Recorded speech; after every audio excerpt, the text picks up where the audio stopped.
It's Wednesday, time for our weekly trip to the new zoo. And Neil Anderson joins us live this morning from Suamico. Hi, Neil. Hey, good morning. Well, we're waking up with the penguins. Can you hear them in the background? Kind of noisy, yeah. Yeah, they are.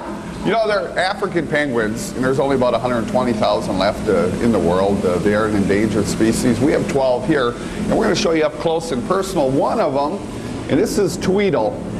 And I want to, talk a little bit about penguins in general. Okay, everybody, a lot of people ask, well, how did he even get the name penguin? Well, it comes from a Welsh term. Pen means head, gwyn means white. So that's how they got the name penguin. Now, if you look at them, they're kind of a fusiform body shape. And that's great for swimming in, in the water, kind of takes down the friction and everything. But also, all penguins are counter shaded. And that means that they're white below, and on the dorsal surface, they're black. And that's not only from the predator end of it, but from the prey end as well.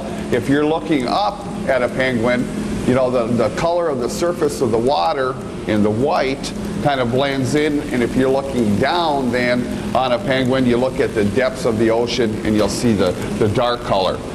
They also have about 80 feathers per square inch on them.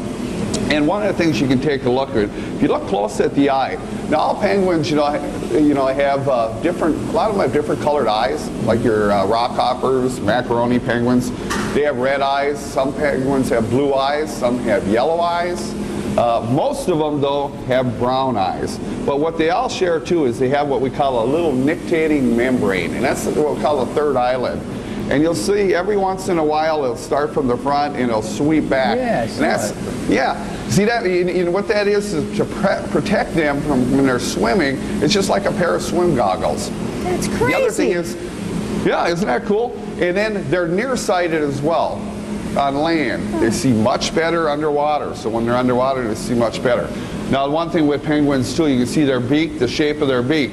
This little guy has got a shorter beak, and that tells me that what he's going to probably prey on is going to be more like squid and krill. The longer, the penguins with longer, thinner beaks are fish eaters. So you can kind of tell by their diet, just by looking at the beak. And one of the other neat things that they have too is right above the beak, they have a salt gland. And what that does is it will actually, when they're swimming in the water, they can actually drink salt water. And then the salt gland takes the salt out, and then it just kind of runs down the grooves of the top of the beak as well.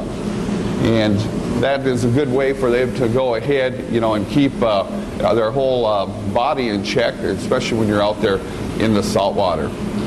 And you can see all our penguins, they have different color bands, so that's how we can tell each other. But next segment, we'll keep Tweedle up here, and we'll talk a little bit more about penguins, and they just have such neat physical adaptations. He's being so cooperative. He really is. Yeah, absolutely. Thanks, Neil. Thanks, Neil. Pretty neat. See ya.